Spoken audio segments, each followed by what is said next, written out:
আমি আপনাদেরকে আজকে 15টা পয়েন্ট বলবো ইনশাআল্লাহ, বেশি বড় বড় করে না, জাস্ট সংক্ষিপ্ত করে 15টা পয়েন্ট। এই পয়েন্টগুলো আমাদেরকে রমাজানের আগেই নিজের মাথায় ঢুকাইতে হবে, পাক্কা নিয়াত করতে হবে। আল্লাহ পাক যেন আমাকেও তৌফিক দেন, আপনাদের সবাইকে তৌফিক দান করেন। রমাজানের প্রস্তুতি নাম্বার 1, আমার সেটা বলেন। রমাজানের প্রস্তুতি নাম্বার 1 হচ্ছে যত দুনিয়াবি কাজ আছে সেই কাজগুলোকে কমিয়ে ফেলবো। দুনিয়াবি কাজগুলো কি করব? মানে দুনিয়াবি যত কাজ, যত ব্যস্ততা যা আছে এগুলোকে কমায় নিয়ে আসবো, যাতে রমজান মাসে আমাকে বেশি বাইরে দুনিয়াবি প্রয়োজনে বাইরে বের হইতে না হয়, বেশি ব্যস্ততা আমাকে দুনিয়ার জন্য না করতে হয়। মনে করেন যে আপনি চাইলে এখন যদি সামর্থ্য থাকে রমাদান এবং ঈদের বাজার করে রাখতে পারেন, কারণ লাইলাতুল কদর নষ্ট করে ঈদের বাজার, আর রমজানের অনেক রুহানিয়াত নষ্ট করে দেয় দুনিয়াবি বাজার ঘাট, তাই না? সবার সামর্থ্য হয় না, কিন্তু বড় বড় যে বিষয়গুলো আছে, বড় বড় খাবার, মৌলিক খাবার, এগুলো আপনি 2 মাসের জন্য বাসায় রাখতে পারেন যদি সামর্থ্য থাকে। সামর্থ্য নাই তাহলে সেটা আলাদা বিষয়। মোট কথা এটা শুধু একটা বিষয় বোঝাচ্ছি না, দুনিয়াবি যত ব্যস্ততা এগুলোকে কমায় রমাদানের জন্য প্রিপারেশন নিতে হবে। আল্লাহ পাক আমাদেরকে সবাইকে রমাদানের জন্য প্রিপারেশন নেওয়ার তৌফিক দান করেন। এটা হলো মনস্তাত্ত্বিক প্রিপারেশন, যে রমাদান আসতেছে, আমি শাবান মাসেই আমি আমার কাজগুলো গোছাই নিব, যাতে রমজানে আমি ফারেক থাকি ইবাদতের জন্য। বুদ্ধিমানের কাজ না এটা? আল্লাহ পাক তৌফিক দান করেন, আমিন। 2 নম্বর হচ্ছে ভাই, রমাজানের আমরা সবাই 30টা সওম রাখবো বলে নিয়াত করি, আল্লাহ পাক তৌফিক দান করেন, আমিন। কিন্তু এখানে একটা কথা, 2 নম্বরটা হচ্ছে রোজা রাখার মতো রোজা রাখতে হবে। কি বললাম বলেন? রোজা রাখার মতো রাখতে হবে। এটা কেন বললাম, কেন বললেন ভাই? উত্তর দিচ্ছি। উপোস থাকা, না খেয়ে থাকা আর সওম রাখা এক জিনিস নয়। পানি ছেড়ে দেওয়া, খাবার ছেড়ে দেওয়া আর ইসলামী সওম এক জিনিস নয়। অনেক ধর্মের মানুষ খাবার পানি ছেড়ে দিয়ে থাকে, উপাস থাকে না?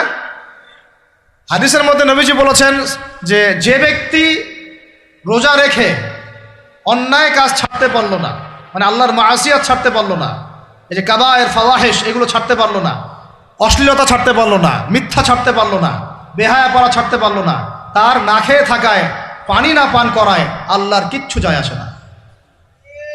আর রোজার বিষয় বুঝলাম। রোজা কাকে বলে ভাই? মানে রোজা মানে হচ্ছে আমি আল্লাহ পাকের সমস্ত নিষেধ ছেড়ে দিব। কি করব? আল্লাহর সমস্ত নিষেধ। রোজা থেকেছি, পানি খাচ্ছি না, খাবার খাচ্ছি না, কার ভয়ে? গোসল করার সময় 1 ঢোক পানি খেলে কে দেখবে? এই চেতনা তখন কাজ করে না? চুপ করে 1 লোকমা ভাত খেলে কে দেখবে? কেউ দেখবে? আল্লাহ ছাড়া কেউ দেখবে? কেউ দেখবে না। তারপর আপনি খান না কেন? কারণ আপনি অনুভব করেন যে আল্লাহ পাক আমাকে দেখছেন। এটাই হলো ইহসান। এটার নাম কি? ইহসান। এটাই বলা হচ্ছে হাদিসে জিবরিলের মধ্যে, আনতা আবুদুল্লাহ কাআন্নাকা তারাহ, তুমি এমন ভাবে আল্লাহর ইবাদত করো যেন তুমি আল্লাহকে দেখতে পাচ্ছ। ওয়া ইল্লাম তাকুন তারাহু, তুমি যদি আল্লাহকে দেখতে না পারো জেনে রাখো ফাইন্নাহু ইয়ারাক, আল্লাহ পাক তোমাকে দেখছেন। এইটাকে বলে আল্লাহ কনসিয়াসনেস বা ইহসান বা তাকওয়া। আর তাকওয়া হাহুনা, তাকওয়া কোথায়? এখানে।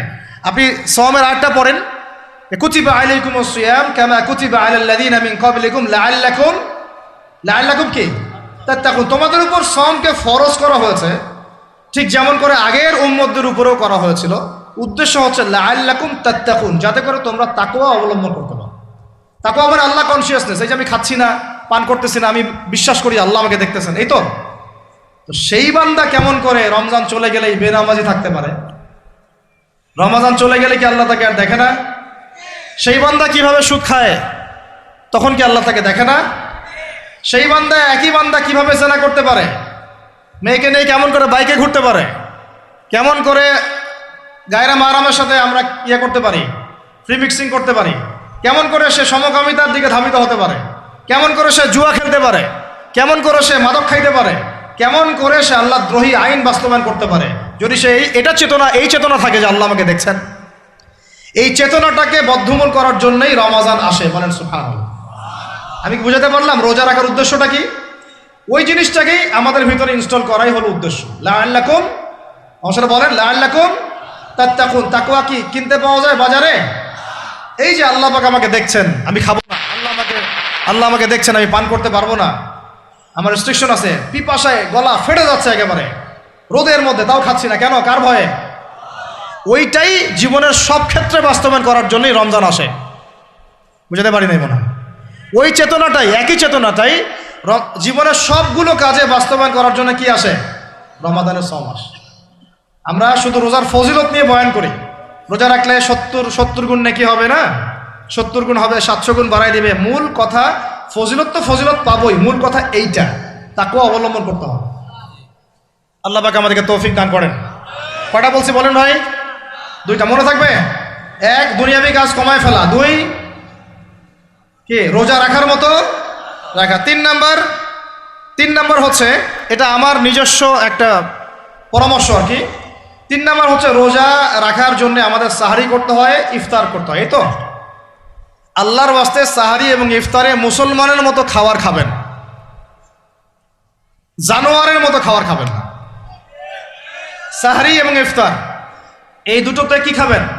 মুসলমানের, মুমিনের মতো খাবার খাবেন, জানোয়ারের মতো খাবার খাবেন না। আল্লাহ পাক বোঝার তৌফিক দান করেন। মানে আমরা কিন্তু সাহারিতে কি করি জানেন? 7 পেট খাই। কয় পেট? নবীজি বলেছেন খাবে পেটের 1 ভাগ খাবার, 1 ভাগ পানি, 1 ভাগ, আবার বলি 1 ভাগ খাবার, 1 ভাগ পানি, 1 ভাগ। কার পেট খালি আছে এখন খাওয়ার সময়, খাওয়ার টেবিলে? আমাদের ওস্তাদরা বলেন যে মুসলিম উম্মাহ, আমাদের ওস্তাদরা বলেন যে মুসলিম উম্মাহ খাবার টেবিলে হেরে গেছে, সে কখনো জিহাদের মাঠে জিততে পারবে না। বুঝতে পারেন নাই? বুঝতে পারলাম না মনে হয়। যারা খাওয়ারের টেবিলেই হেরে গেছে, এখানেই তো আপনি সুন্নাহ মাফিক খাইতে পারতেছেন না, প্রবৃত্তির কাছে হেরে গেলেন, গপ গপ গপ গপ করে খাচ্ছি 7 পেট ভর্তি করে। এখানে তো খাবারের সামনেই হেরে গেলাম, প্রবৃত্তির সামনে। সে আবার কাফেরদের সাথে জিতবে কেমনে? জিতবে আগে নিজের প্রবৃত্তির উপর জিহাদে তো জিততে হবে। আমার মন চাচ্ছে যে না করি, করবো না, এটার নাম জিহাদ, এটাও জিহাদ। মন চাচ্ছে সুদ খাই, একটু খাবো না, এটার নাম কি? জিহাদ। মন চাচ্ছে নামাজ না পড়ি, ঘুমায় থাকি, মন চাচ্ছে না, মন বলতেছে ঘুমাই ঘুমাই ঘুমাই, কিন্তু নামাজ পড়তে হবে। এই যে উঠলাম, ওযু করলাম, গেলাম, এর নাম কি? এটাও এক প্রকার কি, বরং নফসের সাথে জিহাদটা অনেক বড় জিহাদ বলা হয়েছে, বলা হয় নাই? এটা মানুষকে শক্ত করবে। একটা মেয়ে সেটা প্রেম করতে মন চায়, করবো না, ওকে দেখবও না, যাবও না কাছে, এটা এটা শক্ত থাকার নাম কি? এটা মনে নফসের সাথে কি বুঝেন? আল্লাহ পাক আমাদেরকে নফস শক্ত করার তৌফিক দান করেন। তো ভাই, খাবার ইফতারেও এভাবে 7 পেট খাবেন না, সারিতেও খাবো না, ওয়াদা করি তো ইনশাল্লাহ। শোনেন, পরিমিত খাবেন, পুষ্টিকর খাবার খাবেন, পরিমিত খাবেন কিন্তু পুষ্টিকর খাবার খাবেন, তাহলে যথেষ্ট হবে ইনশাল্লাহ। আর এখনকার যে খাবার, এদের বেশিরভাগই ভেজাল। যত বেশি খাবো তত দ্রুত অসুস্থ হব। তো এই যে আমরা দিন দিন যে দুর্বল হয়ে যাচ্ছি, বুঝতে পারতেছেন না আপনারা? এটা দিন দিন যে আমরা আগের জেনারেশনের মতো শক্ত না। আমাদের দাদারা, তার দাদারা যেরকম স্ট্রং ছিলেন, আমাদের ইয়াংরাও কিন্তু অত স্ট্রং না। একটা ইয়াং ছেলেকে আপনি এখন 50 বছরের একজন মুরব্বীর সাথে পাঞ্জা লাগায় দেন, পারবে না, ওই চাচাই জিতবে। তো এটার কারণ হচ্ছে ভেজাল খাবার, ভেজাল পরিবেশ, ভেজাল সব কিছু। আমরা যা খাচ্ছি বেশিরভাগই বিষ। আর আল্লাহর কসম, এগুলো মনিটর করার দায়িত্ব সরকারের, এগুলো মনিটর করার দায়িত্ব প্রশাসনের। এদেরকে মোবাইল কোর্টের আওতায় নিয়ে এসে একদম 1 বছরের জন্য ঢুকাইতে ভিতরে। আইনের সঠিক প্রয়োগ হলে এমনি সিধা হয়ে যাবে। বাঙালিদেরকে শুধু মিষ্টি মিষ্টি কথা বলে কাজ হবে না, মাঝে মাঝে কঠিন শাসন লাগে। বড় বড় কান্ট্রিগুলো আপনারা দেখে আসেন, মনে করেন রাস্তায় ড্রাইভিংয়ের সীমা দেওয়া আছে 100 কিলো, ওরা যদি 110 120 চালায়, কেউ কিচ্ছু বলবে না, কোনো ট্রাফিক পুলিশও নাই। মোবাইলে একটা মেসেজ চলে আসবে যে তোমার এই 1500 রিয়াল 2000 রিয়াল জরিমানা করা হয়েছে। দিবানা ড্রাইভিং লাইসেন্স বাতিল, ওটা বাতিল তো হবেই, 6 মাসের জন্য জেল খাটবা। বাপ বাপ করে টাকা দিয়ে আসবে, টাকা না দিলেও আর ভয়ে চালাবে না, বাবারে বাবা একবার 1500 রিয়াল খাইছি, আর আবার খাওয়া যাবে। আইন শুধু থাকলে হয় না, আইনের একদম কঠোর বাস্তবায়ন থাকতে হবে। এই জিনিসটা যদি থাকে, দেখবেন সমাজ ঠিক হয়ে গেছে ইনশাআল্লাহ। আল্লাহ পাক আমাদের সবাইকে কথাটা মন থেকে বোঝার তৌফিক দান করেন। আমরা কি কারো শত্রু? আমরা সবার শুভাকাঙ্ক্ষী। যদি এই জিনিসটা শক্তভাবে বাস্তবায়ন করা যায়, দেখবেন খাবারের ভেজাল এমনি বন্ধ হয়ে গেছে। মানুষকে মেরে ফেলতেছে খাবার দিয়ে, 3 দিনের বাসি তেল দিয়ে রান্না করছে, বললো একদম টাটকা রান্না, খেয়ে ফেলে। এই যে কোলেস্টেরল বেড়ে গেল, ক্যান্সার হচ্ছে। গরু ইঞ্জেকশন দিয়ে ফুলায় ফাবায় মোটা তাজা করে ফেলা যাবে, করে নাই? কি অবস্থা মানুষের বুদ্ধি! চালের মধ্যে এটা মিশাচ্ছে, ডালের মধ্যে ওইটা মিশাচ্ছে, পানির মধ্যে কি মিশাই দিচ্ছে, ড্রেনের পানি বলতেছে মিনারেল ওয়াটার। হ্যাঁ, ডাব খাবেন, ডাবের পানি আগে ইঞ্জেকশন দিয়ে বের করে ফেলাইছে, ও আগে খাই ফেলছে, অল্প একটু বাকি আছে, ওটার দাম হাঁকাচ্ছে 150 টাকা। নিচ থেকে উপর পর্যন্ত আমাদের সমাজে খালি প্রতারণা আর প্রতারণা চলতেছে। এই কারণে আমাদের উপর থেকে আল্লাহ রহমত দিন দিন উঠে যাচ্ছে। আমাদেরকে সতর্ক হওয়া উচিত, আমাদেরকে সৎ হওয়া উচিত। সৎ হইতে পয়সা লাগে না, সৎ হইতে পয়সা লাগে। সবাই যার যার জায়গা থেকে ভালো হয়ে যায়, কিচ্ছু করা লাগবে না ইনশাল্লাহ। আপনি মাদক খায়েন না, কেউ জোর করে মাদক খাওয়াবে? আপনি নিজে সুদ খায়েন না, কেউ জোর করে সুদ খাওয়াবে? এখানে কেউ মাদকের দোকান দিল, আমরা খাই না, ও দোকান নিয়ে চলতে পারবে না? টামটোপলা বাঁধে চলে যাবে, কি করবে? চাইতে বাধ্য সে। আমরা খাইলে সে ব্যবসা করবে। আল্লাহর ওয়াস্তে আমরা কোনো রকম প্রতারণার কাছেও যাব না, হারামের কাছেও যাব না, এবং অন্যকে আমরা প্রতারিত করবো না ইনশাআল্লাহ। বাজার মার্কেটে একটা অনেক জটিল বিষয়। রমজান মাস আসলেই দেখবেন দাম বাড়া শুরু হয়েছে। এখনই অসাধু ব্যবসায়ী যারা, ওরা রিস্টোর করে ফেলাইছে, ওরা আবার সিন্ডিকেট করে ফেলবে যে এই দামের বাইরে যাবে না। তখন আবার দেখবেন যে সরকার বিপাকে পড়ে গেছে, দাম আর কন্ট্রোল করতে পারতেছে না, তখন ভর্তুকি দেওয়া লাগতেছে, আবার ওদেরকে আইনে আনা লাগতেছে। মানে আমরা নিজেরাই ঠিক নাই। কারা ঠিক নাই? আমরা নিজেরাই ঠিক নাই। এই কারণেই তো আমরা, মানে আমাদের সমাজের উপর থেকে আল্লাহ পাকের রহমত, বরকতটা উঠে যাচ্ছে দিন দিন। আপনি দেখে নিয়েন, যে পণ্যের দাম এখন 200 টাকা, রমজান মাস আসলে দেখবেন 250 টাকা 300 টাকা বাড়াই দিচ্ছে। এটা ব্যবসায়ীরা করবে, অনেকেই, অনেক অসাধু ব্যবসায়ী করবে, এটা অনেকেই করবে, এখনো চলতেছে। আমাদের বাংলাদেশে এমন কিছু নাই যেটা উৎপন্ন হয় না। আমরা যদি আমাদের এখানে সঠিক জাকাত ভিত্তিক অর্থনীতি থাকতো, এবং সততা থাকতো, ইনসাফ থাকতো, আমানত থাকতো, আমাদের জিনিস আমরা খেয়ে শেষ করতে পারতাম না, এরপর বাকিটা রপ্তানি করতে পারতাম। অনেক কথা ভাই, এগুলো অর্থনীতির বিষয়, আরেকদিন কথা হবে ইনশাআল্লাহ। রমজানে আসছে যেহেতু, এতটুকু নসিহত করি। 3 নাম্বার, যে ভাই আমরা এমনভাবে খাবো না যে খাওয়ার মনে হয় জানোয়ারের খাওয়া। ঠিক আছে ভাই, পুষ্টিকর খাবার খাবো, কিন্তু পরিমাণে কম। কম বলতে কি একবারে কম না, আপনার প্রয়োজন অনুযায়ী 3 ভাগ করে, 1 ভাগ খাবার, 1 ভাগ পানি, 1 ভাগ ফাঁকা, সুন্নাহ অনুযায়ী। আল্লাহ পাক তৌফিক দান করেন, আমিন। 4 নাম্বার হচ্ছে রমাদান মাস মানেই কোরআন। রমাদান মাস মানে কি? এই রমজানে আমরা সবাই বেশি থেকে বেশি কোরআন তেলাওয়াত করবো ইনশাআল্লাহ। কারা কারা পারি হাত তুলি? আলহামদুলিল্লাহ, হাত নামান। সবাই পারেন কোরআন তেলাওয়াত? মাশাআল্লাহ, মাশাআল্লাহ। এটাই তো চাই, বাংলাদেশের ঘরে ঘরে প্রত্যেক ব্যক্তি যেন কোরআন তেলাওয়াত করা জানে, এটাই তো আমরা চাই।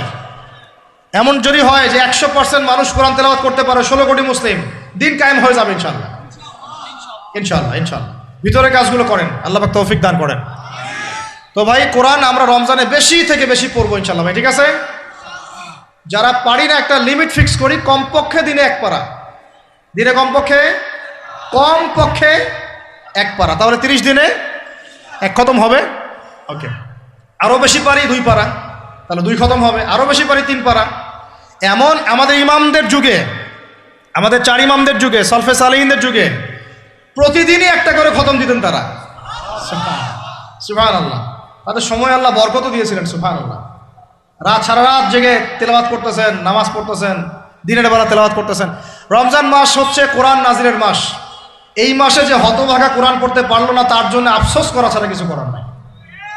রমজান মাসে কোরআন আগে পড়বো, কোরআন শিখবো, না পারলে কি করব? না পারলে 1 মাসে শিখবো, অন্যকে শেখাবো, কোরআনের দার্স দিব, কোরআনের মাহফিল হবে, কোরআনের তাবলিগ হবে, কোরআন নিয়ে আলোচনা হবে ইনশাআল্লাহ। আমরা জানবো কোরআনের মধ্যে কি আছে। এটা জানার সবচেয়ে উত্তম মাস হচ্ছে কি? রমাদান। আল্লাহ পাক তৌফিক দান করেন, আমিন। যারা আমরা আরবি জানি টুকটাক ভাঙাচোরা, তারা আমরা এটার অর্থ পড়বো ইনশাআল্লাহ। যারা আমরা আলেম ওলামা আছে অনেকেই, যারা ইফতা দিয়েছি, দাওরা দিয়েছি, বা আমরা তালেব ইলম ওলামা ইকরাম যারা আছে, আমরা এই কোরআনের তাফসীরগুলো পড়বো ইনশাআল্লাহ। মানে কোরআনময় রমাদান, কোরআনময় কি? এবং চেষ্টা করবেন, আমার খুব ইচ্ছা হয় যদি আল্লাহ পাক আমাকে ক্ষমতা দিতেন, তৌফিক দিতেন, আমার ইচ্ছা হয় যে রমজান মাসে বাংলাদেশের যত মসজিদ আছে সমস্ত মসজিদে কোরআন শিক্ষা ফ্রি হয়ে যাবে ইনশাআল্লাহ। ভালো উদ্যোগ না? বাংলাদেশে কত মসজিদ আছে? 1000 না লাখ? লাখ না কোটি? হয়তো কোটি কোটি মসজিদ থাকতে পারে। প্রত্যেকটা মসজিদে যদি বিনামূল্যে কোরআন শিক্ষা কার্যক্রম করা যেত রমজান মাসে, 1 মাসে আপনি দেখতেন প্রায় মিনিমাম 5 কোটি মানুষকে কোরআন শেখানো যেত। তাও হাতে কলমে, তাও কি হাতে কলমে বই দেওয়া হতো ফ্রি, আর ওই যারা টিচার ক্লাস নেবে ওদেরকে বেতন দিব, ভাতা দিব সরকার থেকে। দেওয়া যায় না? দেওয়া যায় না? আচ্ছা, যদি গভর্নমেন্ট নাও দেয়, আপনারা জাকাত থেকে দিতে পারেন, সদকা থেকে দিতে পারেন, পারেন না? নিজেদের পকেট থেকে দিতে পারেন, নিজের ব্যবসা থেকে দিতে পারেন, এলাকা ভিত্তিক দিতে পারেন, কত উৎস আছে না? যদি এভাবে প্রত্যেকটা মসজিদ থেকে কোরআন শিক্ষা কার্যক্রম চালু করা হয় রমজান মাসে, আমরা দোয়া করি আল্লাহ পাক যেন এই কথাটা পৌঁছে দেন উপরের লেভেলে, এবং তারা উদ্যোগ নেয়। জানি না উদ্যোগ নেবে কিনা, আমাদের দায়িত্ব পৌঁছে দিলাম। তো অ্যাটলিস্ট যদি সবগুলো মসজিদে নাও হয়, প্রত্যেকটা এলাকায় যদি একটা করে মসজিদও হয়, তবুও দেখবেন কয়েক কোটি মানুষকে কোরআন শেখানো যাবে ইনশাআল্লাহ। কোরআন ছাড়া এই জাতিকে আপনি ফিরাতে পারবেন না। কোরআন ছাড়া এই যুবকদেরকে মাদক থেকে ফেরানো যাবে না। কোরআন ছাড়া এই যুবকদেরকে জেনা থেকে ফেরানো যাবে না। এই টিকটক প্রজন্ম হয়ে এরা নষ্ট হয়ে গেছে, শেষ হয়ে গেছে।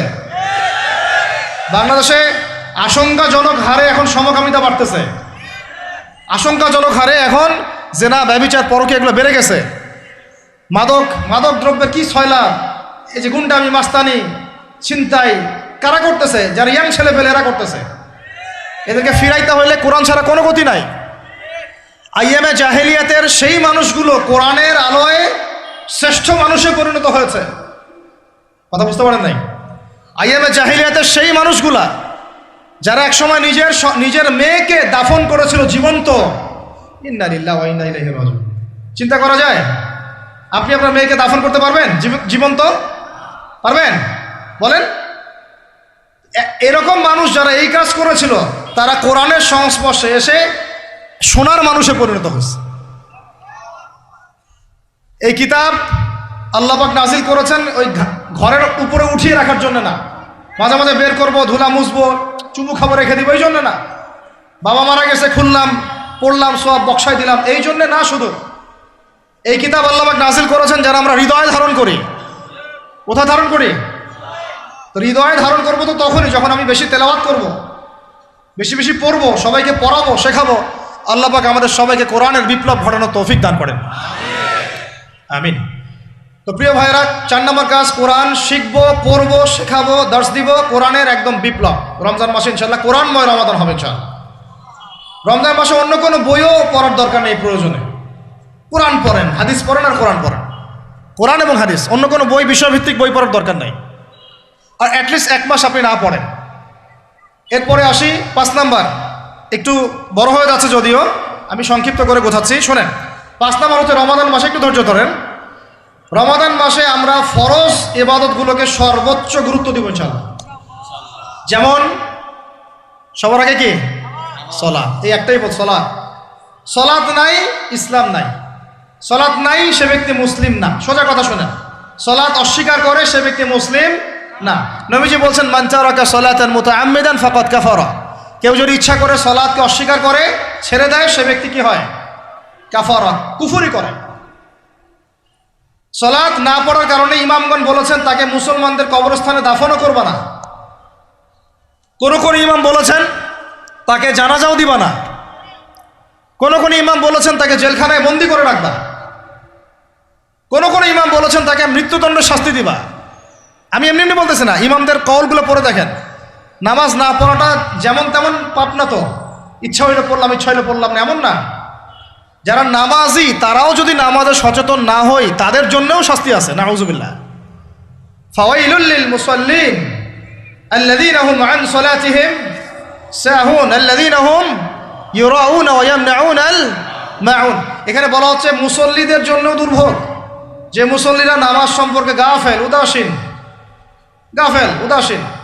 আবার যারা মানুষকে দেখানোর জন্য নামাজ পড়ে এবং এই যে ছোটখাটো সাহায্য করতে অস্বীকৃতি জানায়, সূরা মাউন পড়েন, তাহলে মুসল্লিদের জন্য গাফেলতির যদি শাস্তি হয়, তাহলে যারা পড়ে না ওদের কি হবে বলেন?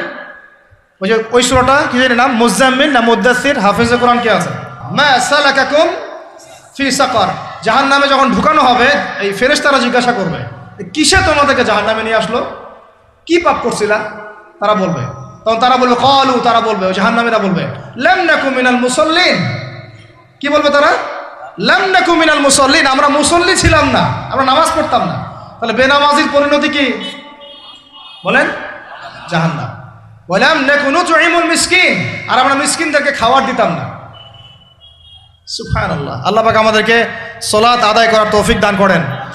রমাদান মাসে শক্ত করে নামাজ ধরবেন ইনশাআল্লাহ, আল্লাহ পাক তৌফিক দান করেন। 5 ওয়াক্ত নামাজ চেষ্টা করব জামাতে পড়ার জন্য। যদি জামাত ছুটেও যায় তাও পরে জামাত করে নেবেন, সেটাও না পড়েন অ্যাটলিস্ট বাসায় পড়বেন। রাজি আছেন? এই যুবকরা কি হলো, বসো বসো, অল্প সময় বসেন। আরে আপনাদের চেয়ে আমার তারা বেশি, আমি 4 ঘন্টা সফর করে আসছি, আবার 4 ঘন্টা সফর করতে হবে আমাকে। আপনারা তো এখান থেকে বাসায় চলে যাবেন, টাটার বাসায়। এত ব্যস্ত কেন? বসেন। এখন কথা হচ্ছে যে নামাজের সাথে আরো অনেক ফরজ আছে না? যেমন পর্দা কি ফরজ না? ফরজ না? যাকাত ফরজ না? ফরজ না? তারপরে আল্লাহ পাকের আনুগত্য করা, এটা ফরজ না? ফরজ না? রসুলের আনুগত্য, তাওহীদ ফরজ না? সুন্নত। তো এই জিনিসগুলো, ফরজগুলোকে শক্ত করে ধরবো ইনশাআল্লাহ। রাজি আছেন? 4 নম্বর হচ্ছে রমজান, এটা কি 5 নম্বর না? 5 নম্বর রমজান মাসে ফরজ ইবাদতগুলোতে সর্বোচ্চ গুরুত্ব দিব ইনশাআল্লাহ। রাজি? 6 নম্বর হচ্ছে, এটা কত 6 বলছি? 5। 6 নম্বর হচ্ছে ফরজের পাশাপাশি সুন্নত এবং নফলের পাবন্দি। ফরজের পাশাপাশি সুন্নত এবং নফলের পাবন্দি মানে দেখেন, ফরজ নামাজের আগে পিছে অনেক নামাজ আছে না সুন্নত? দৈনিক 12 রাকাত সুন্নত যে ব্যক্তি পড়বে তার জন্য জান্নাতে ঘর নির্মাণ করা হবে। কোন 12 রাকাত? ফজরের আগে 2, ফজরের আগে, জোহরের আগে 4, তারপরে 2, তারপরে মাগরিবের পরে, এশার পরে, মোট কত হইল? 12। এই 12 রাকাত নামাজ যে ব্যক্তি দৈনিক পড়বে তার জন্য জান্নাতে ঘর নির্মাণ করা হবে ইনশাআল্লাহ। তো রমজান ছাড়া এগুলো ধরার উত্তম কোনো সময় আছে? অনেক সময় মিস হয়ে যায়, রমজানে যেন ধরি আমরা, আল্লাহ পাক তৌফিক দান করেন। এর পাশাপাশি দেখেন দৈনন্দিন অনেক সুন্নতের আমল আছে না? বিভিন্ন কাজের দোয়া, মাসনুন দোয়া, জিকির আজকার, এগুলো আছে না? এই প্রত্যেকটা কাজকে শক্ত করে রাখতে ধরবো ইনশাআল্লাহ, আল্লাহ পাক তৌফিক দান করেন, আমিন। যে কাজটা করবেন তার আগে জেনে নেবেন ওই কাজটা কিভাবে করলে সুন্নত হবে।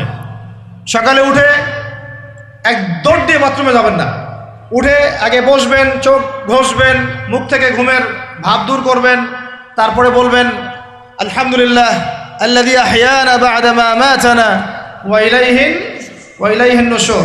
তারপরে আপনি যাবেন আস্তে আস্তে বাথরুমে, বাম পা দিয়ে ঢুকলেন, ইস্তেঞ্জা করলেন, ডান পা দিয়ে বের হবেন। ঢোকার সময় দোয়া আছে, আল্লাহুম্মা ইন্নী আউযু বিকা মিনাল খুবসি ওয়াল খাবাইস। বের হওয়ার সময় আলহামদুলিল্লাহ আল্লাযী আযহাবা আনিল আযান ওয়া আফানি গুফরানাকা, দোয়া আছে। এগুলো সুন্নাহ মোতাবেক কাজ করবেন। বুঝাতে পারতেছি? কাপড় পরবেন, যে কোনো কাপড় পরবেন না, যে কাপড় যে সুন্নত নবী পরতেন সেই সুন্নত পরবেন। চেহারা নবীর মতো হতে হবে, ক্লিন শেপ চেহারা চলবে না, ক্লিন শেপ চেহারা চলবে না। অনেকে মনে করেন যে এটা তো ফরজ কিছু না, এত তাচ্ছিল্য করেন কেন? এটাকে শেভ করা মানে হলো নবীর সুন্নতকে জবাই করা। বুঝাতে পারি নাই? এক মুষ্টি রেখে কাটেন, সেটা আলাদা ইস্যু, আলাদা মাসআলা। কিন্তু পুরুষের চেহারায় দাড়ি থাকতেই হবে, মাস্ট বি। পোশাক আশাক থাকতেই হবে নবীর মতো। আমরা আমাদের সংস্কৃতি নিয়ে গর্বিত না? গর্বিত না? ইসলামিক সংস্কৃতি কোনো দেশ, জাতি, বর্ণ নির্দিষ্ট করে আছে না? সবার জন্যে। আমাদের নবী কি আরবদের নবী না পুরো বিশ্বের নবী? তাহলে আমাদের নবীর সুন্নত কি শুধু আরবরা পালন করবেন, আমরা সবাই করব? এখন আমাদের সবার চেহারা নবীর সুন্নাহ অনুযায়ী হতে হবে। গোফ ছোট করতে হবে, দাড়ি লম্বা করতে হবে, পোশাক ঠিক করতে হবে, টাকনুর উপরে কাপড় পরতে হবে। এখন ছেলেরা পরে টাকনুর উপর কি, হ্যাঁ ছেলেরা পরে টাকনুর নিচে, আর মেয়েরা পরে কি উপরে। এরপরে বসে ছেলের সাথে বাইকে, দেখবেন হাঁটু পর্যন্ত দেখা যায়। বিষয়টা এমন না? এখন হুজুর আপনারাও দেখেন না? আমরা দেখি না, আপনারা দেখান। আমরা কি করি না? আমরা দেখি না, বরং আপনারা দেখান। দেখালে আমরা চোখটা সরাই বলি আউযু বিল্লাহি মিনাশ শাইতানির রাজিম। চোখে পড়লে আমরা কি বলি? আউযু বিল্লাহি মিনাশ শাইতানির রাজিম। এখন আসেন, আমাদের পোশাক আশাক, কথাবার্তা, চলাফেরা, আমল, খাওয়া, ঘুম, ব্যবসা বাণিজ্য যা আছে, রাজনীতি, অর্থনীতি, সমাজনীতি, সব কিছু নবীর সুন্নাহ মাফিক ঢেলে সাজাইতে হবে। রাজি কি না? রমজান মাসে এটা নিয়াত করা যাবে ইনশাআল্লাহ? ইনশাআল্লাহ, আল্লাহ পাক তৌফিক দান করেন, আমিন। কয়টা বলছি ভাই? 6টা। 7টা? 6টা। 7 নম্বর আসেন ভাই। 7 নম্বর হচ্ছে আমরা কোনো অবস্থায় হারাম কোনো রিজিকে যাব না। রাজি? রোজা রাখতেছেন, ইবাদত করতেছেন, নামাজ পড়তেছেন, তারাবি পড়বেন, অনেক কিছু করবেন। এবার এদিকে রিজিকে সুদ, এদিকে রিজিকে ঘুষ, রিজিকে এখানে দুর্নীতি, এখানে করাপশন, এখানে মাপে কম দেওয়া, একটা ইবাদতও কবুল হবে না। হারাম রিজিক থাকলে বিশ্বাস করেন, আমি এমনি কথা বলতেছি না, নবী সাল্লাল্লাহু আলাইহি ওয়াসাল্লাম বলেছেন ইন্নাল্লাহা তাইয়্যিব লা ইউকবালু ইল্লা তাইয়্যিব, আল্লাহ পবিত্র, আল্লাহ পবিত্র ছাড়া গ্রহণ করেন না, কবুল করেন না। মুসাফিরের দোয়া আল্লাহ ফিরায় দেন না, সেই মুসাফির যদি হারাম খায় সেই দোয়াও কবুল হচ্ছে না। একজন মুসাফির হাত তুলে দোয়া করছিলেন, নবীজি বলছেন মাথায় ধুলা, গায়ের কাপড় ঠিক নাই, মুসাফির সেজদায় আল্লাহর কাছে দোয়া করছে, হাত তুলে দোয়া করছে, আল্লাহ আমাকে এইটা দাও, ওইটা দাও, ওইটা দাও, ইয়া রব্বি ইয়া রব্বি ইয়া রব্বি। নবীজি বলছেন এই ব্যক্তি যদিও মুসাফির কিন্তু কিভাবে তার দোয়া কবুল হতে পারে? তার পানীয়টা হারাম, তার খাবারটা হারাম, তার পোশাকটা হারাম। যেতে পারছে ভাই? এমনিতে মুসাফিরের দোয়া কবুল হয়, তিন ব্যক্তির দোয়া আল্লাহ ফিরায় দেন না। কয় ব্যক্তি? এক নাম্বার হচ্ছে মুসাফির, দুই নাম্বার হচ্ছে কি সন্তানের জন্য পিতামাতার দোয়া, আর তিন নাম্বার কি মাজলুমের দোয়া। মাশাআল্লাহ, আপনারা জানেন ভালোই। মাজলুম মানে কি? যার উপর জুলুম করা হয়, যার উপর জুলুম করা হয়েছে। আমরা এখন কিন্তু সবাই মাজলুম, তাই না ভাই? পুরো মুসলিম উম্মাই এখন মাজলুম। ইনশাআল্লাহ এই অবস্থা থাকবে না। ইনশাআল্লাহ জালেম যেখানে জুলুম করবে এর পতন হবে, সমস্ত জালেমদের পতন বিশ্ব থেকে হবে ইনশাআল্লাহ। এটা সময়ের ব্যাপার। কিসের ব্যাপার? আল্লাহ পাক পরীক্ষা করছেন আমাদেরকে। ইসরায়েল সারা জীবন বোম মারতে থাকবে না ইনশাআল্লাহ তাআলা। ফিলিস্তিনের মা বোনরা এভাবে ধর্ষিত হবে না ইনশাআল্লাহ। একদিন ওই বাচ্চারা বড় হবে, ওরা যুদ্ধ করবে ইনশাআল্লাহ। এই ভাইরা যাদেরকে মারা হচ্ছে এই এই লীলা খেলা চলবে না ইনশাআল্লাহ। ইনশাআল্লাহ তাআলা এই হাদিসের উপর বাস্তবায়ন হবে। কোন হাদিস? নবীজি বলেছেন লা তুকাতিলুন্নাল ইয়াহুদ, তোমরা অবশ্যই এই জালেম ইহুদিদের সাথে যুদ্ধ করবেই। ওয়ালা তাকতুলুন্নাহুম, তোমরা অবশ্যই এদেরকে হত্যা করবেই। এমনকি ওরা পাথরের পিছনে লুকালেও হাত্তা ইয়াকুলুল হাজার ওয়াশ শাজার, পাথর গাছ কথা বলা শুরু করবে। ইয়া মুসলিম, হে মুসলিম সৈন্য, ইন্না ওয়ারাইল ইয়াহুদ তাআল ফাকতুলহু, আমার পিছনে ইহুদি লুকিয়ে আছে, ভয়ে লুকাইছে, আসো একে হত্যা করো। কে বলবে? পাথর গাছ কথা বলবে। এটা গাল গল্প রূপ কথা না। তো এখন যা দেখতেছেন এগুলো চিরস্থায়ী নয়। কথা প্রসঙ্গে চলে আসলো, তিন ব্যক্তির দোয়া আল্লাহ পাক ফেরত দেন না, মাজলুম, সন্তানের জন্য পিতামাতার দোয়া এবং মুসাফিরের দোয়া। কিন্তু যদি রিজিক হারাম হয় তাহলে হবে না। তাহলে আমাদের নসিহত নাম্বার কত? এটা 7। আমরা কোনো অবস্থায় হারাম রিজিকে সম্পৃক্ত হব না। রোজা রেখে তো মোটেই না, এবং এটা চর্চা করব যাতে করে আমরা হারাম থেকে বেঁচে থাকতে পারি। ঠিক আছে ভাই? 8 নাম্বার হচ্ছে আমরা রমজান মাসে সবার জাকাতগুলো দিয়ে দিব ইনশাআল্লাহ। জাকাত যাদের ফরজ হয়েছে আল্লাহর রাস্তায় জাকাত দিয়ে দেন। জাকাত দিবেন না, এটাও জাহান্নামে যাওয়ার অন্যতম কারণ। ওই সম্পদগুলোকে এভাবে গলানো হবে, গলিয়ে মুখে, গালে, পার্শ্বদেশে, চামড়ায় লাগিয়ে দেওয়া হবে। নাউজুবিল্লাহ। সূরা তাওবায় আছে এটা। কোন সূরায়? তাওবায়। জাকাত দিতে হবে। কেউ যদি জাকাতকে অস্বীকার করে সে কাফের হয়ে যাবে। কেউ যদি জাকাতকে অস্বীকার করে কি হয়ে যাবে? কাফের হয়ে যাবে। কেউ যদি মনে করে নামাজ ফরজ, নামাজ মানি, জাকাত মানি না, কি হয়ে যাবে? কাফের হয়ে যাবে। এখন আমার কথা হচ্ছে, ইসলামী অর্থনীতির মূল ভিত্তি হচ্ছে জাকাত। জাকাত যদি ঠিকঠাক মতো দিতেন, বাংলাদেশে একটা দরিদ্র মানুষও খুঁজে পাওয়া যাইত না। এটা গাল গল্প না, এটাই বাস্তবতা। কিন্তু আমরা সেটা বাস্তবায়ন করতে পারি নাই, পারছি না। আমার কথা শোনেন ভাই, বাংলাদেশে এমন অনেক মানুষ আছে, হাজার হাজার, যাদের জাকাত যদি আপনি কালেক্ট করতে পারেন, সমাজে একটা দরিদ্র মানুষও খুঁজে পাওয়া যাবে না। এমন একজন মানুষের জাকাত দিয়ে আপনি একটা গ্রামের মানুষকে খাওয়াইতে পারবেন। মিলসের মালিক জাকাত দেয় না, গার্মেন্টসের মালিক অনেক জাকাত দেয় না, ফ্যাক্টরি মালিক জাকাত দেয় না, অনেকে কানাডায় বাড়ি ঘর করতেছেন, এখানে জাকাত দেন না। আছে না এরকম? জাকাত না দিলে ইসলামের খুঁটি থেকে নাম কাটা পড়ে গেল। ইসলামের ভিত্তি কয়টা? 5টা না? তাওহীদের পরে কি সালাত না? সালাতের পরেই কি যাকাত, তারপরে না রমাদান এবং হজ, তাই না বিষয়টা? আল্লাহ পাক আমাদেরকে ইসলামের এই 5টা পিলারের অন্যতম পিলার জাকাতের উপর আমল করার তৌফিক দান করেন। কয়টা বললাম ভাই? 8টা। 9 নাম্বার হচ্ছে জাকাত যাদের ফরজ হয় না। আচ্ছা, জাকাত সম্পর্কে 2টা কথা। জাকাত কিন্তু সোনারও জাকাত আসে, রূপারও জাকাত আসে, এই গবাদি পশুরও জাকাত আসে, আবার কৃষি জমিরও কিন্তু জাকাত আসে। কৃষি জমির ফসলের কি হয়? জাকাত আছে, ওটাকে ওসর বলা হয়। আমরা অনেকে এটা জানিও না। ওলামা কিরামদের সাথে পরামর্শ করবেন, আপনার সম্পদ জাকাত আসছে কি না এটা নিসাব পরিমাণ হলে বের করে ফেলতে হবে। আল্লাহ পাক আমাদেরকে জাকাতগুলো বের করার তৌফিক দান করেন। আচ্ছা, আর জাকাত দিবেন এমন জায়গায় যেখানে দিলে দিনের খেদমত হচ্ছে। ইন্নামা সাদাকাতু লিল ফুকারা ওয়াল মাসাকিন ওয়াল আমিলিনা আলাইহা ওয়াল মুআল্লাফাতি কুলুবুহুম, আয়াত আছে না, ওয়া ফির রিকাব, এটা সূরা তাওবায় আছে না? সূরা তাওবার 60 নম্বর আয়াত। কত নম্বর? 60। সূরা তাওবার কত নম্বর? এই সূরার 60 নম্বর আয়াতে যাকাতের 8টা খাত বর্ণিত আছে। এই যে কোনো খাতে আপনি দিতে পারেন, তবে আমার পরামর্শ দিনের রাস্তায় ফি সাবিলিল্লাহ এগুলোতে যাকাত দিলে ভালো হবে, আত্মীয়দেরকে দিলে ভালো হবে, মিসকিনদেরকে দিলে ভালো হবে ইনশাআল্লাহ।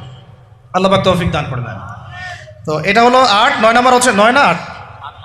8 শেষ হলো, 9 নম্বর। 9 নম্বর যাকাত ছাড়াও আমরা বেশি বেশি দান সদকা করবো ইনশাআল্লাহ। রমজানে বেশি বেশি সদকা করবেন, বেশি বেশি সদকা। মানে সদাকার এমন ক্ষমতা আছে যে আপনার তাকদিরে মনে করেন একটা বিপদ লেখা আছে, মনে করেন তাকদিরে একটা বিপদ আছে, আপনি এখানে সদকা করছেন, সদকা করছেন, এই সদাকার ওসিলাতে আল্লাহ পাক আপনার এই বিপদটা দূর করে দিতে পারেন। একটা রোগ হয়েছে, বিপদে পড়ে গেছেন, এখন যদি গোপনে গোপনে সদকা করতে থাকেন এবং ওই ওসিলায় আল্লাহর কাছে দোয়া করেন যে আল্লাহ এই সদকার ওসিলায় আমার এই বিপদটা তুমি কাটায় দাও, আল্লাহ কাটাই দেবেন। সদকার এমন ক্ষমতা আছে, তবে এটা ঢাকঢোল পিটায় না, যত পারেন গোপনে গোপনে। হ্যাঁ, প্রকাশ্যেও দেওয়া যায়, গোপনে দেওয়া উত্তম। গোপনে দেওয়া কি উত্তম, প্রকাশ্যেও দেওয়া যাবে, কোনো সমস্যা নেই। আমরা সদাকা দিব, বেশি বেশি চেষ্টা করবো আত্মীয়র হক দেওয়ার, আত্মীয়দেরকে দেওয়ার জন্যে, প্রতিবেশী, আমাদের সমাজের ইয়েতিম, আমাদের সমাজের বিধবা, আমাদের সমাজের মিসকিন, ভালো ভালো জায়গায় সদকা করবেন। ঢাকা শহরে দেখা যায় অনেক সময় আমরা গাড়ি দিয়ে যাই, গাড়ির সামনে গ্লাসে নক করে টাকা যাচ্ছে, আল্লাহর ওয়াস্তে কিছু দেন। কে জানি হাদিসটা ভিক্ষুকদেরকে শিখাইছে। কোন হাদিস জানেন? যে আল্লাহর ওয়াস্তে কারো কাছে কিছু চাইলে ফিরাইতে হয় না। আল্লাহর ওয়াস্তে যদি কেউ আপনার কাছে কিছু চায়, যে আল্লাহর ওয়াস্তে ভাই আপনার কাছে আমি 10টা টাকা চাচ্ছি, থাকলে দেন, তাহলে এটা ফিরাইতে হয় না। বেচারা আল্লাহর ওয়াস্তে চাইছে, আমি ফিরাবো কেন? আল্লাহর দোহাই দিছে। তো প্রত্যেকটা ভিক্ষুক দেখবেন চায় আল্লাহর ওয়াস্তে দেন, সেটা নিয়ে গাঁজা খাক আর কি করে করবো, আল্লাহর ওয়াস্তেই চাচ্ছে। অনেক সময় দেখা যায় অনেক ভিক্ষুকের ফ্ল্যাট আছে ঢাকায়, কি আছে, আর আমরা ভাড়া থাকি, যারা দেই তারা ভাড়া থাকি, হয় ভিক্ষুকের ফ্ল্যাট আছে। সুবহানাল্লাহ। তো প্রতারণা যুক্ত, বোঝার বুদ্ধি নাই কোথায় দিলে ভালো হবে, এই জন্যে বাছাই করে করে সদকা করবেন। দিনই খাতগুলোতে বেশি সদকা করবেন, আল্লাহ পাক তৌফিক দান করবেন। আর সবচেয়ে ভালো হয়, আমার পরামর্শ, সবচেয়ে ভালো হচ্ছে আত্মীয়দেরকে দিবেন। এখানে আপনি 2টা নেকি পাবেন। কয়টা? এক, আত্মীয়র হক রক্ষা করলেন, হক আদায় করলেন, তার নেকি, সৎকার তো করলেন, এটার নেকি আছে। আবার আত্মীয়র সম্পর্ক বজায় রাখলেন, সুসম্পর্ক বজায় রাখলেন, এটা আরেকটা নেকি। আত্মীয়তার সম্পর্ক রক্ষা করা বিশাল ইবাদত। মানে এটা সিলাতুর রাহিম, এটা আল্লাহ পাকের আরশের সাথে ঝুলে থাকে। যে আত্মীয়তার সম্পর্ক রক্ষা করে আল্লাহ পাক তাকে রক্ষা করবেন। আত্মীয়তার সম্পর্ক যে নষ্ট করে দেয় আল্লাহ পাক এই কেটে ফেলবেন এটাকে। আত্মীয়তার সম্পর্ক নষ্ট করতে হয় না।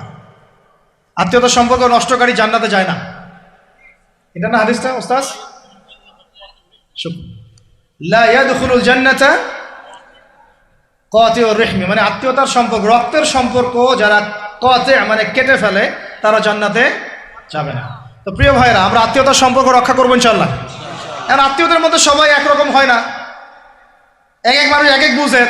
কেউ হয়তো আলট্রা মডার্ন, কেউ এক্সট্রা অর্ডিনারি মডার্ন, ঠিক আছে, কেউ দিনের ধার কাছেও নাই, কেউ নাস্তিক, এরকম আছে তো নাকি? তা আপনি সৌজন্যমূলক সম্পর্ক বজায় রাখবেন। সালাম কালাম বিনিময়ে আসলে মেহমানদারি করা, সৌজন্যমূলক সম্পর্ক কি করবেন? বজায় রাখবেন। আল্লাহ পাক আমাদেরকে বোঝার তৌফিক দান করুন। কটা বলছি? 8 না 9? 9টা। 10 নম্বর হচ্ছে ভাই, রোজা রেখে বেশি বেশি ইস্তেগফার করবেন। কি করবেন বলেন? রোজা রেখে বেশি বেশি ইস্তেগফারের সবচেয়ে ছোট্ট বাক্যটা হচ্ছে আস্তাগফিরুল্লাহ ওয়া আতুবু ইলাইহি। কি বললাম বলেন?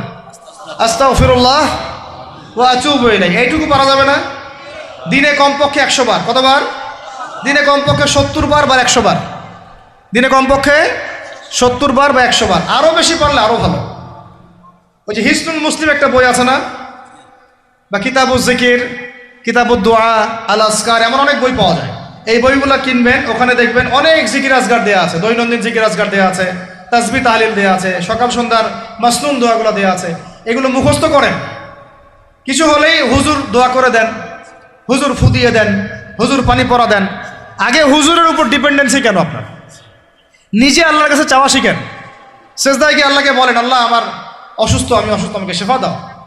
সেজদায় গিয়ে বলেন যে আল্লাহুম্মা আতিনা ফিদ দুনিয়া হাসানা ওয়া ফিল আখিরাতি হাসানা ওয়া কিনা আযাবান নার। হাত উঠান, আল্লাহকে বলেন আল্লাহ আল্লাহুম্মা আইনি আলা যিকরিকা ওয়া শুকরিকা ওয়া হুসনি ইবাদাতিক। আল্লাহকে বলেন ইয়া শাফি, ইয়া আল্লাহ, ইয়া রহমান ইশফিনি, আমাকে শেফা দান করেন। আগে আল্লাহর সাথে কথা বলা শিখেন, তাই না ভাই? তারপরে দোয়া নিবেন, পানি পরাও নিতে পারেন, ঝাড়ফুঁক দিতে পারে, সেটা আছে বৈধতা অবশ্যই, এটাও ঠিক আছে। কিন্তু আগে আপনি আল্লাহকে চিনতে শিখেন। বেশি বেশি রোজা রেখে ইস্তেগফার করবেন, আল্লাহ পাক তৌফিক দান করেন, আমিন। একটা বইয়ের নাম বলেছে হিসনুল মুসলিম, আল আসকার, কিতাবুদ দুয়া, এরকম অনেকগুলো বই আছে বাজারে। এগুলো কিনে বাসায় মুখস্থ করার চেষ্টা করেন, আল্লাহ পাক তৌফিকের আয়াত করেন, বলি আমিন। কয়টা বললাম? 10টা। 11 নাম্বার, আসলে আমার মার্কিংটা উল্টা পাল্টা তো বুঝতে পারতেছি না, ঠিক আছে। 11 নাম্বার হচ্ছে, শোনেন, 11 নাম্বার হচ্ছে, দেখেন কোরআন খুলবেন, দেখবেন প্রথমে রোজার প্রসঙ্গ যেখানে আসছে কুতিবা আলাইকুমুস সিয়াম, সেখানে আগে আসছে সিয়ামের কথা, তারপরে আসছে শাহরুর রমাদান আল্লাযী উনজিলা ফীহিল কোরআন, কোরআনের কথা, তারপরে আবার আসছে ওয়াইদা সাআলাকা ইবাদি আন্নী ফাইন্নী করিব, দোয়া করার কথা। সুবহানাল্লাহ, কিসের কথা? প্রথমে আসছে রোজা রাখার কথা, তারপরে কোরআনের কথা, তারপরে আল্লাহর কাছে কি করার কথা? দোয়া করার কথা।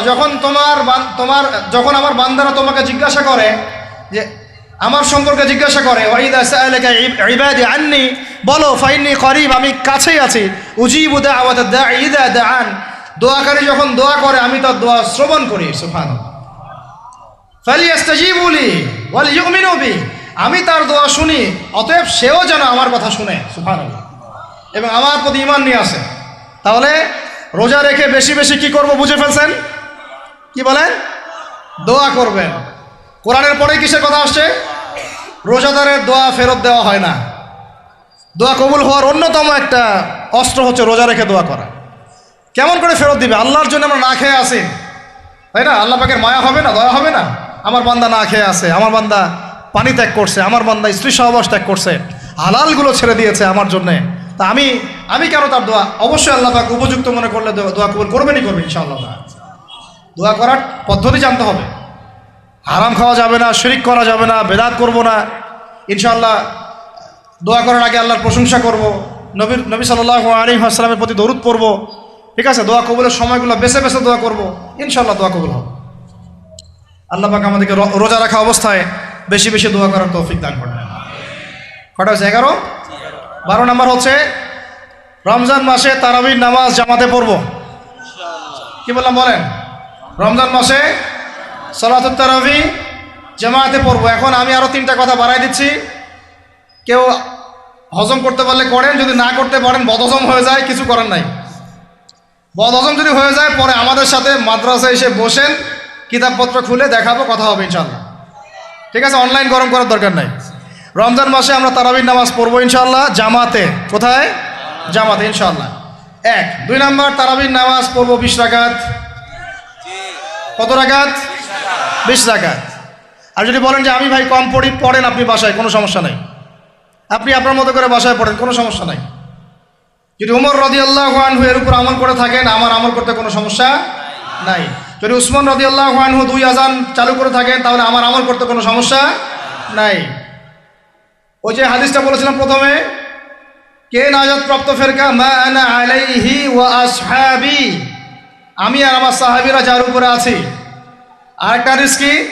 আলাইকুম বিসুন্নতি ওয়া সুন্নতি খুলাফায়ে রাশিদিন মাহদিয়িন মিন বাদি, তোমাদের উপর অবধারিত হচ্ছে, ওয়াজিব হচ্ছে আমার সুন্নতকে আঁকড়ে ধরা এবং আমার সাহাবীদের সুন্নতকে কে আঁকড়ে ধরা। কার কার সুন্নত? আমার সুন্নতকে আঁকড়ে ধরো এবং আমার সাহাবীদের সুন্নতকে আঁকড়ে ধরো, খোলাফায়ে রাশেদার সুন্নতকে আঁকড়ে ধরো, যারা মাহদিয়িন হেদায়েত প্রাপ্ত মিন বাদি, আমার পরে। সাহাবায়ে কেরাম যদি কিছু চালু করেন, আমল করতে কোনো দোষ নাই, বরং এটাই হচ্ছে সুন্নতের আরো শ্রেষ্ঠ অনুসরণ। কারণ আমি তো ওমরের চেয়ে বড় পরহেজগার হইতে পারবো না, পারবেন? তাহলে আমি তো উসমানের চেয়ে দিন বেশি বুঝি না, তিনি যদি 2 আজান চালু করতে পারেন তাহলে আমি তাকে বেদাতি বলতে পারি না, নাউজুবিল্লাহ।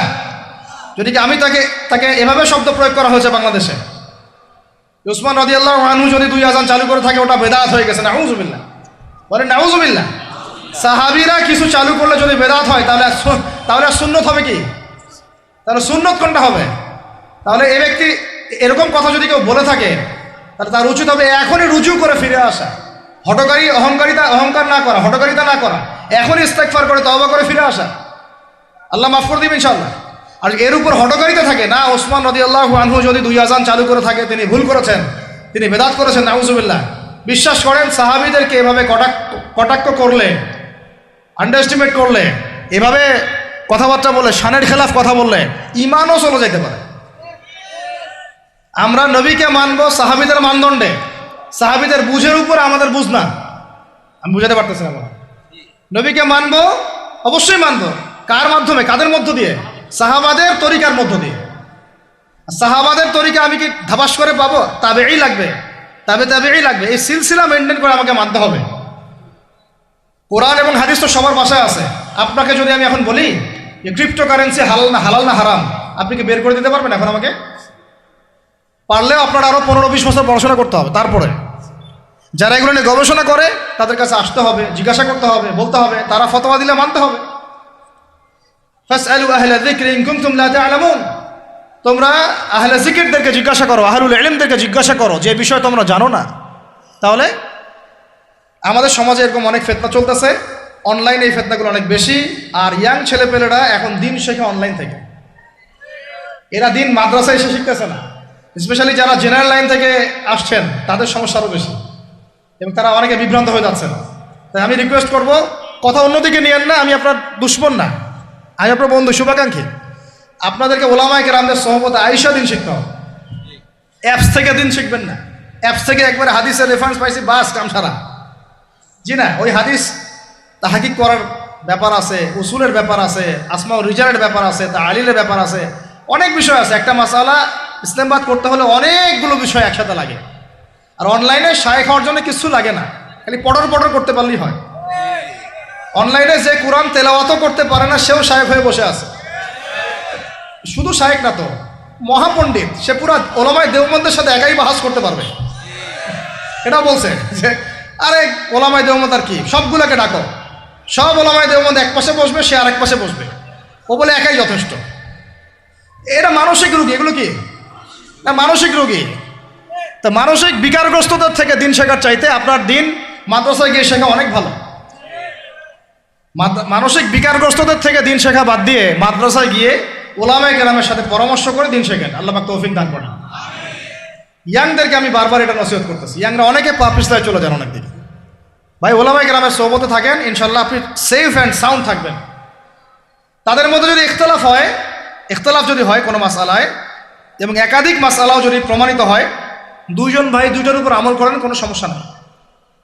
বনু কুরাইজায় গিয়ে একদল আসল পড়েছেন রাদিয়াল্লাহু আনহুম আজমাইন, সাহাবীদের মধ্যে, আর একদল আসল পড়ে গিয়েছেন। নবীজিকে বলেছেন দুজনের মধ্যে অমুক ঠিক আর অমুক বেঠিক। দুজনকে বলেছেন তোমরা দুইজনে ঠিকের উপর আসো, সমস্যা। এরকম বুঝগত পার্থক্য থাকতে পারে, ইখতিলাফি মাসালা থাকতে পারে, ওইগুলোকে নিয়ে এভাবে সমাজকে বিচ্ছিন্ন করবেন না, বিভক্ত করবেন না। তো এখানে প্রমাণিত একটা চিরায়ত একটা আমল সলফে সালিহীন যুগ থেকে চলে আসছে। আমরা তারাবি জামাতে পড়বো ইনশাআল্লাহ, 2 সর্বোচ্চ সংখ্যায় পড়বো ইনশাআল্লাহ। আমরা 20 রাকাত পড়বো ইনশাআল্লাহ। আপনি যদি 8 রাকাত বা 12 রাকাত 14 রাকাত 15 রাকাত পড়তে চান পড়েন, কোনো সমস্যা নেই। আপনার সাথে আমি যুদ্ধ করতে যাবো না, এটা তো ফরজ না। ফরজ কি? যুদ্ধ করার দরকার নেই, পড়তেছে পড়ুক, সমস্যা নাই। আমরা 20 রাকাত পড়বো ইনশাআল্লাহ, সমস্যা আছে কোনো? কেউ যদি 20 রাকাতকে বেদাত বলে তখন সমস্যা হবে। যদি কেউ 20 রাকাতকে কি বলে? বেদাত বলে, তখন সমস্যা হবে। তখন বলবো যে মাদ্রাসায় আসেন, বসেন। মাদ্রাসা আসতে চায় না, অনলাইনে ভাস চায়, মাদ্রাসা আসতে চায় না। কারণ মাদ্রাসা আসলে বইপত্র তো পড়তে বলবো যে এই যে আরবি কিতাবটা পড়েন, পড়তে পারবে না। আমি তিনটা কথা বলেছি, জাস্ট কিচ্ছু করতে হবে না। বাহাসের 3টার যে কোনো একটা যদি করতে পারে আমরা হেরে গেছি। ওলামায়ে কেরাম বলবো আমরা সবাই হেরে গেছি। যে কোনো একটা মেশকাতের ক্লাসের কোনো হাদিসের কিতাব, বা দাওরা ক্লাসের কোনো হাদিসের কিতাব, যে কোনো একটা, ধরেন যে ফয়জুল কালাম বা কি হাদিস আরবাঈন, অথবা ধরেন যে আল বুলুগুল মারাম মিন আদিল্লাতিল আহকাম, মিশকাতুল মাসাবি, এরকম কিছু কিতাব, রিয়াদুস সালিহিন, এরকম মূল জামাত মাসহাফগুলো আছে, নুসখাগুলা জাস্ট খুলে দেওয়ার কাজ, যে একটু পড়ে শোনা হাদিসে কি লেখা আছে। যদি পড়ে দিতে পারে, রিডিংটা পড়ে দিতে পারে, হেরে গেছে, আর লাগবে না কিছু, বাস এতটুকু। আর যদি বলে যে না এটা পারতেছি না, তা আরো সহজ করে দিচ্ছি, তাহলে আল্লাহর কিতাব খুলে দেয়া, আল্লাহর কিতাব খুলে যে কোনো একটা পৃষ্ঠা খুলে দিয়ে খালি বলবো যে এই পৃষ্ঠাটার একটু অর্থটা বলে শোনা। এই যে এই পৃষ্ঠাটার জাস্ট খুললাম, এটা কোন সূরা? সূরা কলম। ইন্না রাব্বাকা হুয়া আ'লামু বিমান দাল্লা আন সাবিলিহি ওয়া হুয়া আ'লামু বিল মুহতাদিন। এইভাবে ফালা তুতি'ল মুকাদ্দিবিন ওয়াদ্দু লাউ তুদহিনু ফায়ুদহিনুন, এখান থেকে শেষ পর্যন্ত ক্বালু ইয়া ওয়াইলানা ইন্না কুন্না তাগিন। জাস্ট এটা পড়ে অর্থটা বলেন কি লেখা আছে। যদি অর্থ বলতে পারে, হেরে গেছি, বাস, আর কিছু লাগবে না। এটাও যদি না পারে, তৃতীয় অপশন, লাস্ট, যে কোনো একটা পৃষ্ঠা খুলে বলবো যে ভাই, হে আমার দিনী ভাই, মুসলিম ভাই, শুধু এইটাকে রিডিংটা পড়ে শোনান, অর্থ করতে হবে না, সহি শুদ্ধভাবে। যদি পড়তে পারেন, হেরে গেছি, বাস। আর কিছু বলতে পারবো? আর কিছু বলার আছে? তো আমরা ওলামায়ে কেরামের সহমতে যেহেতু আসি, ওলামায়ে কেরামদের সম্মিলিত ফতোয়া, তারাবির সালাত কত রাকাত? ব্যাস, পড়বো ইনশাল্লাহ। 1 নম্বর জামাতে পড়বো, তারপরে ইনশাল্লাহ আমরা 20 রাকাত পড়ার চেষ্টা করব। বাধ্যতামূলক না ভাই, আপনি চাইলে অল্প পরে চলেও যেতে পারেন। আপনি টায়ার্ড হয়ে গেছেন, 10 রাকাত পড়ছেন, 12 রাকাত পড়ছেন, বাসায় গিয়ে বাকিটা পড়বেন, বা পরে পড়বেন, বা পড়লেনও না, গোনাহ হবে না। কিন্তু একটা চিরায়ত, আপনি চিরায়ত একটা সুন্নাতকে বেদাত বলতে পারেন না। বেদাত বললে তখন আপনার সাথে বাহাস হবে। কি হবে? বাহাস হবে। আর 3 নম্বর কথা হচ্ছে, তারাবির সালাত আমরা খতমে তারাবি পড়বো ইনশাআল্লাহ, একদম খতমে তারাবি। এটা নিয়েও কিন্তু কথা উঠছে, খতমে তারাবি বেদাত। আরে ভাই, রমজান মাসে যদি কোরআন খতম না দেয়, কোন মাসে খতম দিবে? এখনো তো মক্কা মদিনায় আপনি দেখবেন কি হচ্ছে, খতমে তারাবি এখনো ওখানে হচ্ছে। ওখান থেকে জোরে আমিন নিয়ে আসতে পারেন, 20 টাকার তারাবি আনতে পারেন না? ওখান থেকে আপনি রফুল ইয়াদাইন নিয়ে আসতেছেন, ঠিক আছে, ওকে ফাইন, আমরা কোনো ঝগড়া করতেছি না, এটা আছে, দলিল আছে, আমল করুক, সমস্যা নাই। কিন্তু আপনি সেখান থেকে খতমে কোরআন নিয়ে আসতে পারতেছেন না। আমরা কিছু নিব না, এমন কেন হচ্ছে? কে বলছে যে তারা কোনো মাযহাব ফলো করে না? তারা হাম্বলি ফিকহ ফলো করে, চলে। তারা একটা নির্দিষ্ট, এবং 4 মাযহাবের 4টা ফিকহের ব্যাপারে তারা উদার। বড় বড় বিশ্ববিদ্যালয়গুলোতে 4টা মাযহাবের গভীর পড়াশোনা করানো হয়। এরপরে যদি কেউ মুস্তাহিদ হয়ে যায়, সে তখন ইজতিহাদ করে চলবে ইনশাআল্লাহ। কিন্তু ওই রকম দাবি কয়জন করতে পারে যে আমি মুস্তাহিদ হয়েছি? তো আল্লাহ পাক আমাদেরকে তৌফিক দান করেন, এগুলো কথা বোঝার তৌফিক দান করেন। এগুলো বলতে চাইনি, প্রসঙ্গ এসে গেল, বলে ফেললাম। এখন ভাই বলেছি, তারাবির নামাজ জামাতে, খতমে তারাবি চেষ্টা করব ইনশাআল্লাহ 20 রাকাত পড়ার। আল্লাহ পাক তৌফিক দান করে। কত বললাম ভাই? 12 আর 3টা 13, 14, 15। 13 হচ্ছে শেষ রাত্রেও কিছুটা সময় হলেও আল্লাহকে ডাকার চেষ্টা করেন, সুন্নত নফল কিছু পড়ার চেষ্টা করেন, দোয়া করেন, কিছু কোরআন তেলাওয়াত করেন। ওই সময় আল্লাহ পাকের রহমত নেমে আসে।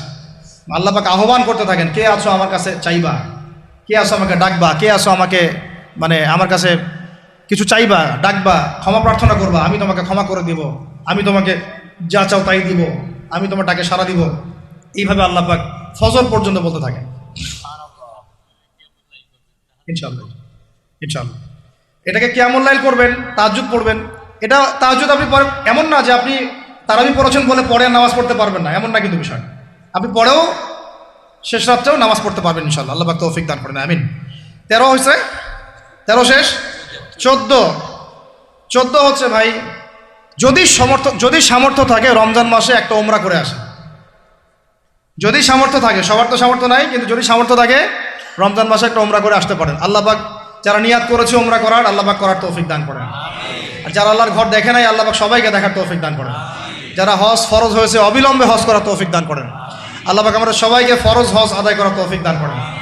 এবং যাদের সামর্থ্য আছে, আল্লাহর মাকবুল বান্দা, তাদেরকে আল্লাহ পাক বেশি বেশি আল্লাহর ঘর জিয়ারত করার তৌফিক দান করেন, আমিন। তো ওইখানে না গেলে ভাই ইসলামের অনেক কিছু বোঝা যায় না, মন থেকে উপলব্ধি করা যায় না। এই যে রাসূলের জীবনী আপনি পড়তেছেন, সুন্নতগুলো আমল করতেছেন, যখন তার রওজার সামনে দাঁড়াবেন, সালাম দিবেন, আসসালামু আলাইকা আইয়ুহান নবী ওয়া রাহমাতুল্লাহি ওয়া বারাকাতুহু, আপনার কলিজাটা একদম কেঁদে উঠবে। তখন মনে হবে যে এখানে নবী সাল্লাল্লাহু আলাইহি ওয়াসাল্লাম এখানেই আছে। তো তার যুদ্ধ করা সেই বদরের মাঠ, সেই উহুদের প্রান্তর, সেই বনু কুরাইজা, সেই আপনার মসজিদে কুবা, এই মক্কা, এই বাইতুল্লাহ, এই হারাম, এগুলো না দেখলে, চোখে না দেখলে আপনি উপলব্ধি করতে পারবেন। ফিলটা আসবে না। কথা বুঝতে পারছেন? আল্লাহ পাক আমাদেরকে সামর্থ্যবানদেরকে ওমরা করার তৌফিক দান করে নেন। এরপরে হচ্ছে যে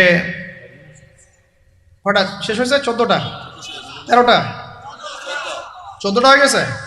আচ্ছা, শেষটা হচ্ছে রমজানে আমরা আমাদের আশপাশের সমাজের যত দরিদ্র মানুষ আছে, অসহায় দরিদ্র ইয়েতিম বিধবা মিসকিন এরকম মুসলিম যারা আছে তাদের সবাইকে ইনশাআল্লাহ রমজানের পণ্য সামগ্রী খাদ্য সামগ্রী বিতরণ করবো ইনশাআল্লাহ। এই উদ্যোগটা আমরা সবাই নেই তো আল্লাহ পাক নেওয়ার তৌফিক দান করেন। আমি প্রত্যেকটা এলাকা ভিত্তিক যুবকরা দাঁড়ায় যাও, হালাল যাদের অর্থ ওদের থেকে কালেকশন করো, করে প্যাকেট রেডি করো। এক পাশে রমজানের প্যাকেজ, চাল ডাল ছোলা বুট যা যা হয় রমজানের প্যাকেজটা করে সমাজের নিম্নবিত্ত, একদম নিম্নবিত্ত নিম্ন মধ্যবিত্ত, নিম্নবিত্তরা চেয়ে খাইতে পারে, নিম্ন মধ্যবিত্তরা কিন্তু চেয়েও খাইতে পারে না, ওদের গায়ের হতে লাগে, তাই না? তাদের নাম লিস্ট করে করে সবার ঘরে ঘরে পৌঁছে দেওয়ার চেষ্টা করে আল্লাহ পাক তৌফিক দান করে। আমরা শুধু একাই খাবো, একাই পড়বো, একাই ভালো থাকবো, এটা চিন্তা করলে হবে না। সমাজের আপামর এই দরিদ্র জনগোষ্ঠীর পাশে রমজান মাসে আমাদের সবাইকে দাঁড়ানো উচিত। আল্লাহ পাক দাঁড়ানো তৌফিক দান করে আমিন। আর এর সাথে একটা জিনিস জুড়ে দিলাম, রমজান মাসে আমরা বেশি বেশি মানুষকে ইফতার করাবো ইনশাআল্লাহ। কারণ যাকে ইফতার করাবেন এই রোজাদারের রোজার নেকি আপনার আমল নামায় যুক্ত হয়ে যাবে ইনশাআল্লাহ। অতএব বেশি বেশি ইফতার করাবো এবং রমজান মাসে ইফতার বিতরণ প্রজেক্ট এবং প্যাকেজ আমরা রেডি করবো ইনশাআল্লাহ।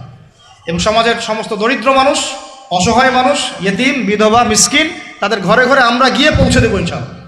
আল্লাহ পাক আমাদেরকে এই কাজগুলো করার তৌফিক দান করে দেন আমিন। তো রমজান মাস কেন্দ্রিক এই 15টা নসিহত সবাই মনে রাখি, মাথায় রাখি, দিলের মধ্যে রাখি। আল্লাহ পাক আমাদের সবাইকে সুস্থতার সাথে রমজান মাসে এই কাজগুলো করার তৌফিক দান করে নেন। আজকের মতো এখানে শেষ করছি। আকুলু কওলি হাযা আস্তাগফিরুল্লাহ লি ওয়া লাকুম ওয়া লিসাইল মুসলিমিন। বারাকাল্লাহু লানা ওয়া লাকুম বিল আয়াতিল হাকীম। ইন্নাহু তাআলা জাওয়াদুন কারীমুন ওয়া রাউফুর রহিম। সুবহানাকা আল্লাহুম্মা বিহামদিক আশহাদু আল্লা ইলাহা ইল্লা আনতা আস্তাগফিরুকা ওয়া আতুবু ইলাইক।